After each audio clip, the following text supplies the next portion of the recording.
What's up everybody? I just wanted to make a quick video to give you some tips on the new Tesla V11 UI that just came out on Christmas. I think the Tesla UI team has done an amazing job looking at some of the vehicle telemetry. They actually get data on all the features, how often we use them, how often we don't use them. And they've done a lot of work to take the controls that you use most often and move them closer to you, make them easier to tap and easier to access, and automatically pop up when you need them. So you're not reaching all the way across the screen as often, which can be really difficult to do while you're driving and really error prone. You're trying to tap the small button on the other side of the screen, you miss, then you got to reach over again. Yuck. This should make it much easier to access. And in addition, they've taken the stuff that can be set automatically or that you don't need to set as often, and they've moved it out of the way so you can focus on the things you don't need. So a lot of the feedback I've heard people giving, oh, this control used to be here, now it's there, or hey, this actually takes an extra tap. Some people even accusing them of making it dangerous or putting form over function. I don't think that's the case. I think maybe some of these tips might help some of these people learn how to use the new UI as effectively as possible. Now, the number one thing you're going to adjust while you're driving is climate. This is probably the most frequently used thing. Whether you want to adjust the temperature, the defroster, the seat heater, climate is really important. So it's now easier than ever. Whereas before I kind of had to reach over here to the middle of the screen because that's where climate was. It's now here closer to the driver. Really easy for me to access and change the temperature, or I can even slide on this whole region of the screen to get the temperature right where I want it. And you can see that as I adjust the temperature, I get these quick controls right here in the bottom left of the screen, which is the easiest part of the screen to tap for the driver. And I can access the defroster, I can access the seat heater, I can access the temperature, split the vent, pretty much all the controls that I need right there in the easiest area to access in the bottom of the screen. If I want to pull up the full climate controls, I just swipe up anywhere from the bottom of the screen and then the full controls pop up. And I can access the defroster with a tap, the seat heaters, or anything else I need. So before, the defrosters were actually over here. I had to kind of reach over to the side to get to the defrosters, and it wasn't as easy as necessarily here. It's a little bit easier to reach. And in addition, you're not usually using these functions. Most of the time you do it from your app or you turn it on once, and you're very rarely using this. So it doesn't make sense to have it on the screen all the time. So it's great that they've moved it here. They've made it easier to reach. And you can see that the climate controls will pop away automatically if you're driving. You don't have to dismiss it. Just keep driving and it'll go away automatically so you can see the map or whatever you need to see. So that's really great. The defroster is now easier to tap and it's not as far away and it's not on the screen all the time. Similar story with seat heaters. You have heard some people say, oh, I miss having the seat heaters right here. But really the seat heaters is as good an example of anything as of this new design philosophy Tesla's kind of adopted here, which is really just like the best service is no service, the best button is no button. You don't actually want to have a button that's super easy to access. You just want to have your seat be the right temperature, not too hot and not too cold. So if they could do that automatically, you wouldn't even need a button at all. And that's exactly what they've done. You now have this auto seat heater functionality that you can turn on for both the passenger side and the driver side, and it just does the right thing. You never have to touch the button. And as a matter of fact, what I think you'll find is the auto seat heater does a much better job than you could, because it'll fade from 3 to 2 to 1 in a very precise way. You wouldn't have been staring at it and changing the temperature down at just the right time so that the seat's at the perfect temperature. The auto seat heater will do a better job than you could. And most of the time, you'll never have to push the button at all. So what's better than an easy to access button? Not having to push the button at all, because it's just doing the right thing and you're already comfortable.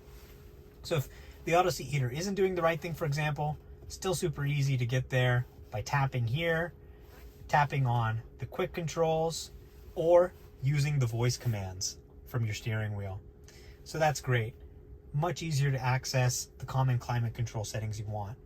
Another thing I really like is how when there's nobody in the front seat, the passenger climate control settings aren't there.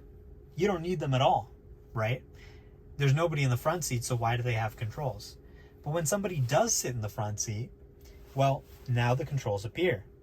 And some might say, isn't this redundant to have controls on both sides? But it actually not only is easier to reach for the passenger, but it also invites them to change it. Whereas they might not have known about the dual zone climate before, maybe were, feeling bad about adjusting in the middle because they thought it was for both people. Now they're empowered to change it, and they have that control right there. So I think that's really great. And when they go away, it's hidden. Similar story with these quick controls for climates for other functions that are frequently accessed while driving.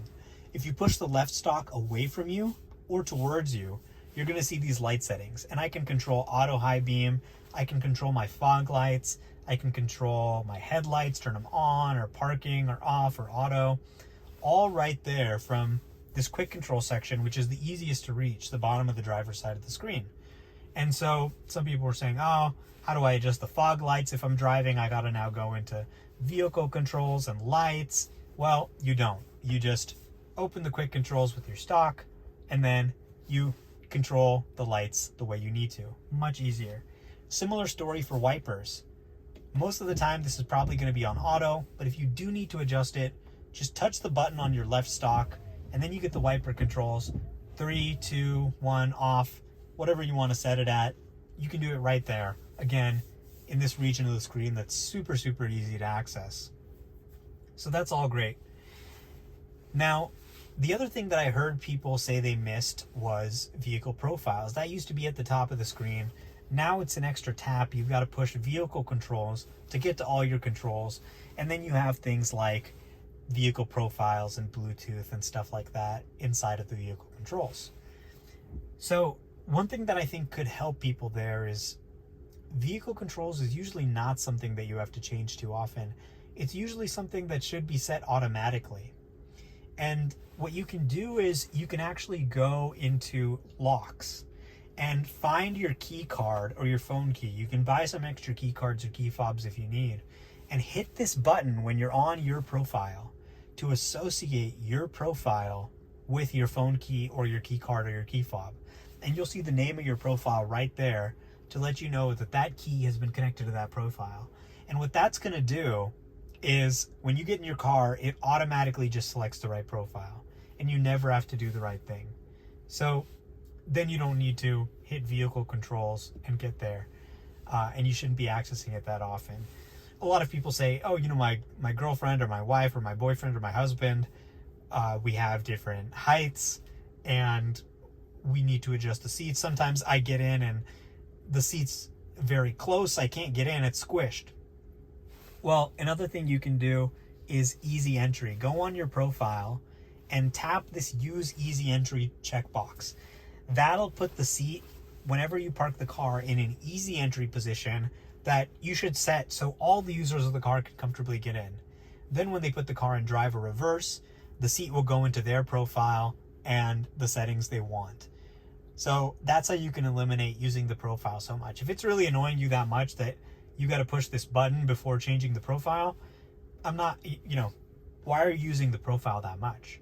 I mean, even I have a bunch of different profiles for example, long autopilot drives and stuff like that, but I don't really access this much. So I think it's great to not have it on the screen, remove the clutter, also improve privacy. People also said, okay, dash cam or glove box. And although it's not right there on the top of the screen, the dash cam was always a little hard to reach all the way over there. Now, although you do have to do an extra tap in vehicle controls, it's a much bigger button that's easier to reach and easier to press. Same thing with the glove box. The glove box is actually closer to the glove box. So a lot of times I'll access it from opening the passenger door and going in there. It's now really easy to open the glove box and reach. You're already going to reach into the glove box anyway, so it makes sense to have it there rather than there. Anyway, this is just a few of the features, and I'll give you some more tips later. Another really important item that's been added to quick controls is the home link. It used to be that you had to reach all the way to the top right for home link. Now it's right here. You can press it with one button. As soon as you get in the car, it pops up the home link because it knows you need it. and you can just open the garage with one button or close it. Most of the time, home link will happen automatically based on your location, but in the times where you do need to push the button because it's not doing the right thing, now it's really easy to access, really easy to reach. You don't have to reach all the way across the screen. For Sentry Mode and dash cam, there's also something that you might not be aware of, which is you can turn the dash cam to auto now and also enable it on honk. So it'll automatically save a dash cam clip when you honk, or automatically if it detects a collision or something like that. And that should eliminate most of the need to have the save dash cam icon on the screen all the time. Because most of the time, it's just going to save automatically or on honk, and of course it saves the last hour automatically. Similarly with Sentry Mode, you can have Sentry Mode turn on automatically, then you don't need the control in the menu bar. And you can exclude home or work or favorites if you don't want Sentry Mode to turn on there, but you want it to turn on other places, then you never have to worry about it. This is kind of the general idea. If there's a control that you're having trouble accessing too much, check if there's a way to use that control automatically. And usually there is, because they're trying to automate every part of the vehicle. And set it to automatic and never worry about it.